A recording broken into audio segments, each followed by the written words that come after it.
అందరికీ నమస్కారం. Welcome to our channel భక్తి మాలికలకు స్వాగతం. శ్రీ సాయినాథాయ నమః. శ్రీ సాయి సచ్చరిత్రము 4వ అధ్యాయము.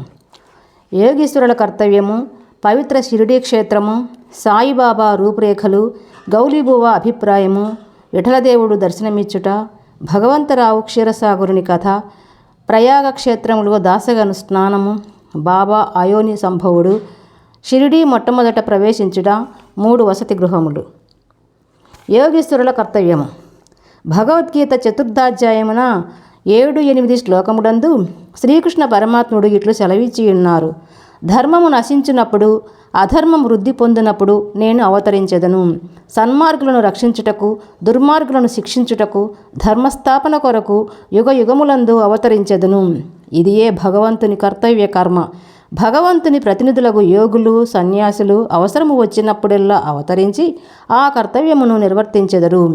ద్విజులకు బ్రాహ్మణ, క్షత్రియ, వైశ్య జాతుల వారు తమ కర్మలను మానునప్పుడు, శూద్రులు పై జాతుల వారి హక్కులను అపహరించినప్పుడు, మత గురువులను గౌరవించక అవమానించినప్పుడు, ఎవరును మత బోధలను లక్ష్యపెట్టినప్పుడు, ప్రతి వాడును గొప్ప పండితుడని అనుకున్నప్పుడు, జనులు నిషిద్ధాహారములు, మద్యపానములకు అలవాటు పడినప్పుడు, మతము పేరుతో కాని పనులు చేయినప్పుడు, వేర్వేరు మతముల వారు తమలో తాము కలహించినప్పుడు, బ్రాహ్మణులు సంధ్యావందనం మానునప్పుడు, సనాతులు తమ మతాచారములు పాటించినప్పుడు, ప్రజలు ధనధార సంతానములే జీవిత పరమార్థముగా భావించి మోక్ష మార్గమును మరచునప్పుడు, యోగీశ్వరుడు ఉద్భవించి వారి వాక్కాయ కర్మలచే ప్రజలను సవ్య మార్గములో పెట్టి వ్యవహారములను చక్కదిద్దుదురు. వారు దీపస్తంభముల వలె సహాయపడి మనము నడపవలసిన సన్మార్గమును, సత్ప్రవర్తనమును నిర్దేశించెదరు. ఈ విధముగానే నివృత్తి, జ్ఞానదేవు, ముక్తాబాయి, నామదేవు, జానాబాయి, గోర, గోనాయి, ఏకనాథుడు, తుకారాం, నరహరి, నర్సీబాయి, సజన్ కసాయి, సాంవతమాలి, రామదాసు మొదలగుగా గల యోగులను తదితర వేర్వేరు సమయములందు ఉద్భవించి మనకు సవ్యమైన మార్గమును చూపిరి. అట్లే సాయిబాబా కూడా సకాలమందు షిరిడీ చేరిరి. పవిత్ర షిరిడీ క్షేత్రము.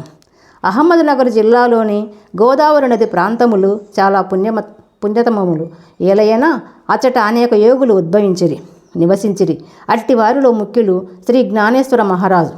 షిరిడీ గ్రామము అహ్మద్నగర్ జిల్లాలోని కోపర్గాం తాలూకాకు చెందినది. కోపర్గాం వద్ద గోదావరి దాటి షిరిడీకి పోవలను. నది దాటి 3 కోసులు పోయినచో నీమ్గాం వచ్చును. అచ్చటికి షిరిడీ కనిపించును. కృష్ణా తీరమందు గల గానుగాపురము, నరసింహవాడి, ఔదుంబర్ మొదలుగా గల పుణ్యక్షేత్రముల వలె షిరిడీ కూడా గొప్పగా పేరుగాంచినది.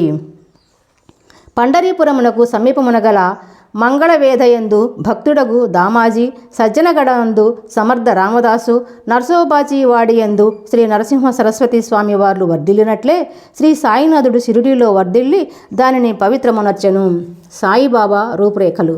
సాయిబాబా వలననే షిరిడీ ప్రాముఖ్యం వహించినది. సాయిబాబా ఎట్టి వ్యక్తియో పరిశీలింతము. వారు కష్టతరమైన సంసారమును జయించిన వారు. శాంతియే వారి భూషణము. వారి జ్ఞానమూర్తులు. వైష్ణవ భక్తులు ఇల్లు వంటివారు. ఉదార స్వభావులు. సారములోని సారాంశము వంటివారు. నశించు వస్తువులందు అభిమానము లేనివారు. ఎల్లప్పుడూ ఆత్మ సాక్షాత్కారమందే మునిగి ఉండేవారు. భూలోకమందు గాని స్వర్గలోకమందు గాని గల వస్తువుల యందు అభిమానము లేనివారు. వారి అంతరంగము అద్దము వలె స్వచ్ఛమైనది. వారి వాక్కుల నుండి అమృతము స్రవించుచుండెను. గొప్పవారు, బీదవారు వారికి సమానమే. వారు మానవులను లెక్కించని వారు. అందరికీ వారు ప్రభువు. అందరితో కలిసిమెలిసి ఉండేవారు. ఆటలు గావించెడివారు, పాటలను వినుచుండెడివారు. కానీ సమాధి స్థితి నుండి మరలువారు కారు. ఎల్లప్పుడూ అల్లా నామమును ఉచ్చరించుచుండెడివారు. ప్రపంచమంతా మేలుకొనున్నప్పుడు వారు యోగనిద్ర యందుండెడివారు. లోకము నిద్రించినప్పుడు వారు మెలకువతో ఉండెడివారు. వారి అంతరంగము లోతైన సముద్రము వలె ప్రశాంతము. వారి ఆశ్రమము, వారి చర్యలు ఇదమిద్దముగా నిశ్చయించుటకు వీలు కానివి. ఒకచోటనే కూర్చుండి ఉన్నప్పటికీ ప్రపంచమందు జరుగు సంగతులన్నీ వారికి తెలియను. వారి దర్బారు ఘనమైనది. నిత్యము వందల కొలది కథలు చెప్పునప్పటికీ మౌనము తోడ్పడివారు కారు, మౌనము తప్పెడివారు కారు. ఎల్లప్పుడూ మసీదు గోడకు ఆనుకొని నిలుచువారు, లేదా ఉదయము, మధ్యాహ్నము, సాయంత్రము లెండి తోట వైపు కానీ చావడి వైపు కానీ పచాలు చేయుచుండెడివారు. ఎల్లప్పుడూ ఆత్మధ్యానమునందే మునిగి ఉండేవారు. సిద్ధపురుషునెప్పటికీ సాధకుని వలె నటించువారు. అణకువ, నమ్రత కలిగి అహంకారము లేక అందరినీ ఆనందింపజేయువారు. అట్టివారు సాయిబాబా. షిరిడీ నేల వారి పాదస్పర్శచే గొప్ప ప్రాముఖ్యం పొందినది. జ్ఞానేశ్వర మహారాజు ఆలిందిని వృద్ధి చేసినట్లు, ఏకనాథుడు పైఠాను వృద్ధి చేసినట్లు శ్రీ సాయిబాబా షిరిడీని వృద్ధి చేసెను. షిరిడిలోని గడ్డి రాళ్ళు పుణ్యము చేసుకున్నవి. ఏలైనా బాబా పవిత్ర పాదములను ముద్దు పెట్టుకొని వారి పాదధూళి తలపైన వేసుకొనగలిగినవి. షిరిడి మా వంటి భక్తులకు పండరీపురము, జగన్నాథము, ద్వారక, కాశీ, రామేశ్వరము, బదరి, కేదార్, నాసిక్, త్రయంబకేశ్వరము, ఉజ్జయిని, మహాబలేశ్వరము, గోకర్ణముల వంటి ఇది అయినది. షిరిడి సాయిబాబా స్పర్శయే మాకు వేద పారాయణ తంత్రము. అది మాకు సంసార బంధములను సన్నగిల్లపజేసి ఆత్మ సాక్షాత్కారమును సులభసాధ్యము చేయును. శ్రీ సాయి దర్శనమే మాకు యోగ సాధనముగా ఉండెను. వారితో సంభాషణము మా పాపలను తొలగించుచుండెను. త్రివేణి ప్రయాగల స్నానఫలము వారి పాదసేవ వలననే కలుగుచుండెడిది. వారి పాదోదకము మా కోరికలను నశింపజేయుచుండెడిది. వారి ఆజ్ఞ మాకు వేదవాకుగా ఉండేది. వారి ఊది ప్రసాదము మమ్ము పావనము చేయుచుండెను. వారు మా పాలిట శ్రీకృష్ణుడిగా, శ్రీరాముడిగా ఉండి ఉపశమనము కలుగజేయుచుండిరి. వారు మాకు పరబ్రహ్మ స్వరూపమే. వారు ద్వంద్వాతీతులు. నిరుత్సాహము కానీ ఉల్లాసము కానీ ఎరుగరు. వారు ఎల్లప్పుడూ సచ్చిదానంద స్వరూపములుగా ఉండేవారు. షిరిడి వారి కేంద్రమైన వారి ఇల్లెలలు పంజాబు, కలకత్తా, ఉత్తర హిందూస్థానము, గుజరాతు, దక్కను, కన్నడ దేశములలో చూపుచుండిరి. ఇట్లు వారి కీర్తి దూరదేశములకు వ్యాపించగా భక్తులు అన్ని దేశముల నుండి షిరిడి చేరి వారిని దర్శించి వారి ఆశీర్వాదమును పొందుచుండిరి. వారి దర్శన మాత్రముననే భక్తుల మనములు వెంటనే శాంతి వహించుచుండెడివి. పండరీపురమునందు విఠల్, రఖుమాయిలను దర్శించినచో భక్తులకు కడిగేడి ఆనందము షిరిడిలో దొరుకుచుండెను. ఇది అతిశయోక్తి కాదు. ఈ విషయమును గురించి భక్తుడొకడు చెప్పినది గమనింపుడు. గౌలీబువా అభిప్రాయము. 95 సంవత్సరముల వయసు గల గౌలీబువా అను వృద్ధ భక్తుడు ఒకడు పండరీ యాత్ర ప్రతి సంవత్సరము చేయువాడు. 8 మాసములు పండరీపురమందు, మిగతా 4 మాసములు ఆషాఢము మొదలు కార్తీకము వరకు గంగానది ఒడ్డునను ఉండేవాడు. సామాను మోయుటకు ఒక గాడిదను తోడుగా ఒక శిష్యుని తీసుకొని పోవువాడు. ప్రతి సంవత్సరము పండరీ యాత్ర చేసుకుని షిరిడి సాయిబాబా దర్శనమునకై వచ్చేడివాడు. అతడు బాబాను మిగుల ప్రేమించువాడు. అతడు బాబా వైపు చూచుచూ ఇట్లనడివారు: మీరు పండరీనాథుని అవతారమే. అనాథల కొరకు, బీదల కొరకు వెలిసిన కారుణ్యమూర్తి గౌలీబువా విఠోబాదేవుని ముసలి భక్తుడు. పండరీ యాత్ర ఎన్నిసార్లు చేసెను. వీరు సాయిబాబా పండరీనాథుని అవతారమని నిర్ధారణపరిచిరి. విఠలదేవుడు దర్శనమిచ్చుట. సాయిబాబాకు భగవన్నామ స్మరణ యందును సంకీర్తనమందును మిక్కిలి ప్రీతి. వారెల్లప్పుడు అల్లా మాలిక్ అనగా అల్లాయే యజమాని అని అనుచుండెడివాడు. 7 రాత్రింబవళ్ళు భగవన్నామ స్మరణ చేయుచుండెడివారు. దీనినే నామ సప్తాహమందురు. బాబా ఒకప్పుడు దాసగను మహారాజును నామ సప్తాహము చేయుమనిరి. సప్తాహము ముగినాడు విఠల్ దర్శనము కలుగునని వాగ్దానం ఇచ్చినచో నామ సప్తాహమును సలిపెదనని దాసగను జవాబిచ్చెను. బాబా తన గుండెపై చేయివేసి తప్పనిసరిగా దర్శనమిచ్చును. కానీ భక్తుడు భక్తి ప్రేమలతో ఉండవలను. ఠాకూరునాథు యొక్క డాకూరు పట్టణము, విఠల్ యొక్క పండరీపురము, శ్రీకృష్ణుని ద్వారకాపట్టణము ఇక్కడనే అనగా షిరిడిలోనే ఉన్నవి. ఎవరునూ ద్వారకకు పోవలసిన అవసరం లేదు. విఠలుడు ఇక్కడనే ఉన్నాడు. భక్తుడు భక్తి ప్రేమలతో కీర్తించినప్పుడు విఠలుడు ఇక్కడనే అవతరించును అన్నారు. సప్తాహం ముగిసిన పిమ్మట విఠలుడు ఈ క్రింది విధముగా దర్శనమిచ్చెను. స్నానానంతరము కాకాసాహెబ్ దీక్షిత్ ధ్యానములో మునిగినప్పుడు విఠలుడు వారికి కనిపించెను. కాకా మధ్యాహ్న ఆరతి కొరకు బాబా వద్దకు పోగా తేట తెల్లముగా కాకాను బాబా ఇట్లడిగను: విఠల్ పాటిల్ వచ్చినాడా? నీవు వానిని చూసితివా? వాడు మిక్కిలి పారుబోతు. వానిని దృఢముగా పట్టుకొనుము. ఏ మాత్రము అజాగ్రత్తగా ఉన్నను తప్పించుకొని పారిపోవును. ఇది ఉదయం జరిగెను. మధ్యాహ్నము ఎవడో పటములు అమ్మువాడు 25-30 విఠోబా చిత్రపటములను అమ్మకమునకు తెచ్చెను. ఆ పటము సరిగా కాకాసాహెబు ధ్యానంలో చూసిన దృశ్యంతో పోలి ఉండెను. దీనిని చూచి బాబా మాటలకు జ్ఞాపకమునకు తెచ్చుకొని కాకాసాహెబు ఆశ్చర్యానందములలో మునిగెను. విఠోబా పటమునొకటి కొని పూజామందిరములో ఉంచుకొనెను. భగవంతరావు క్షీరసాగుని కథ. విఠల పూజ యందు బాబాకెంతో ప్రీతియో భగవంతరావు క్షీరసాగుని కథలో విశదీకరింపబడింది. భగవంతరావు తండ్రి విఠోబా భక్తుడు. పండరీపురమునకు నియమముగా యాత్ర చేయుచుండెడివాడు. ఇంటి వద్ద కూడా విఠోబా ప్రతిమ నుంచి దానిని పూజించువాడు. అతడు మరణించిన పిమ్మట వారి కొడుకు పూజను, యాత్రను, శ్రాద్ధమును మానెను.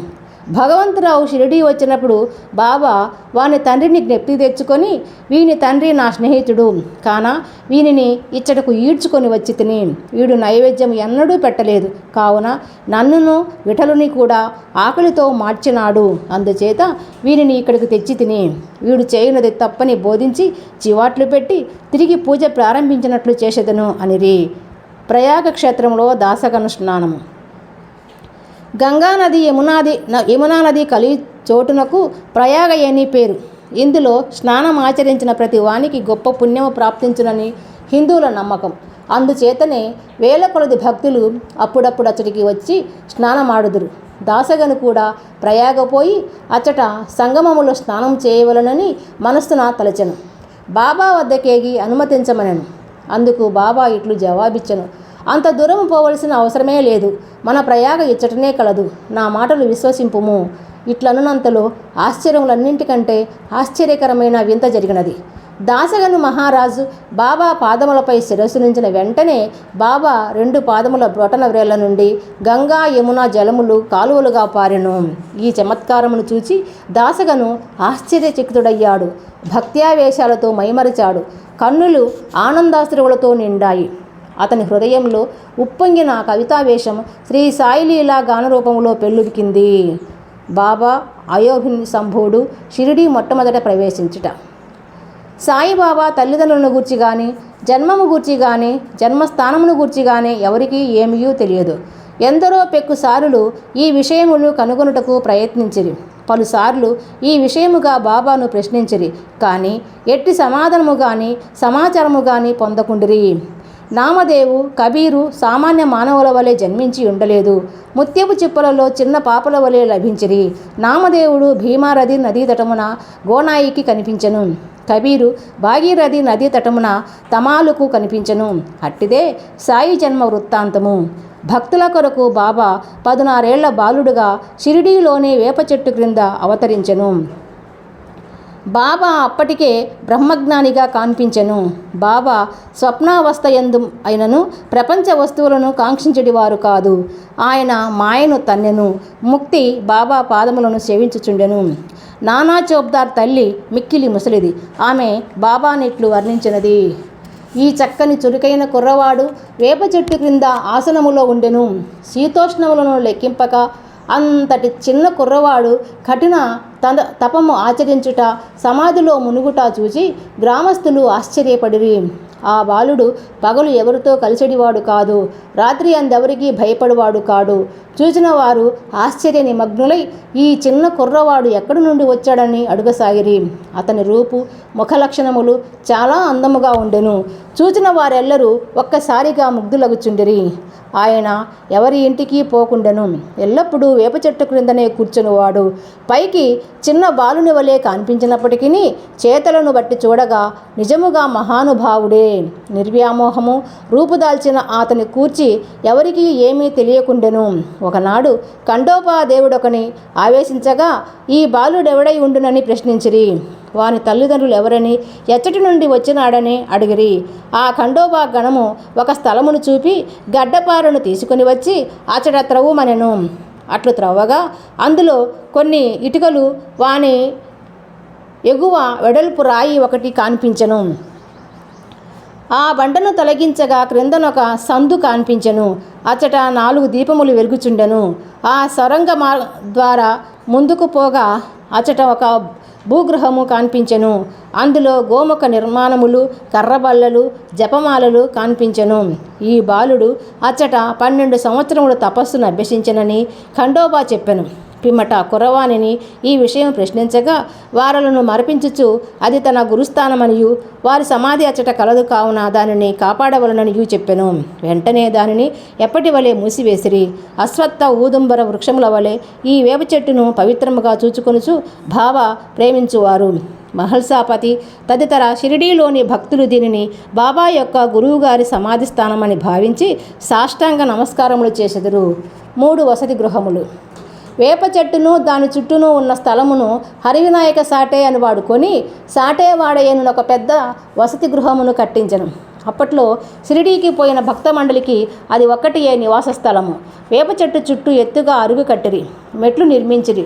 మెట్ల దిగువన ఒక గూడు వంటిది కలదు. భక్తులు మండపంపై ఉత్తరాభిముఖముగా కూర్చునెదరు.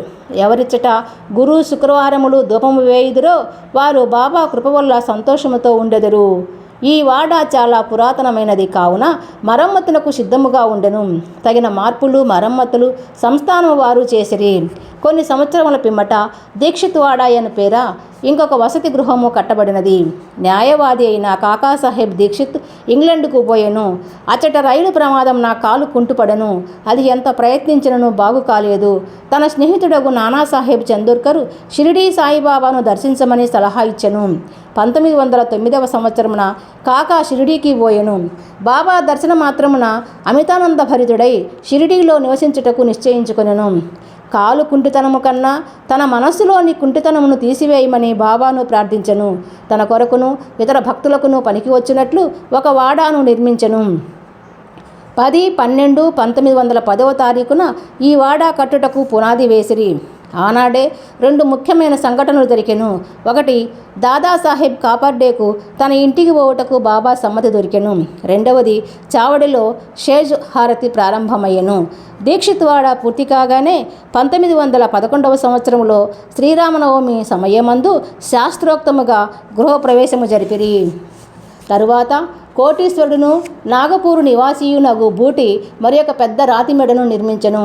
అతడు చాలా ద్రవ్యము దీని కొరకు వెచ్చించిన ద్రవ్యమంతయు నిజమునకు సార్థకమయ్యను. ఏలయనా బాబా గారి భౌతిక శరీరము అందులో సమాధి చేయబడినది. దీనినే సమాధి మందిరం అందురు. ఈ స్థలములో మొట్టమొదట పూల తోట ఉండెను. ఆ తోటలో బాబాయే తోటమాలిగా మొక్కలకు నీళ్లు పోయుట మొదలగునవి చేసేటివారు. ఇట్లు 3 వాడాలు వసతి గృహములు కట్టబడెను. అంతకుముందు ఇచ్చట ఒక్క వసతి గృహం కూడా లేకుండెను. అన్నిటికంటే సాటేవాడ మొదటి రోజులలో అందరికీ చాలా ఉపకరించుచుండెను. 4వ అధ్యాయము సంపూర్ణము. సద్గురు శ్రీ సాయినాథ్ అర్పణమస్తు. శుభం భవతు. ఈ వీడియో మీకు నచ్చినట్లయితే లైక్ చేయండి, షేర్ చేయండి, సబ్స్క్రైబ్ చేసుకోండి ప్లీజ్.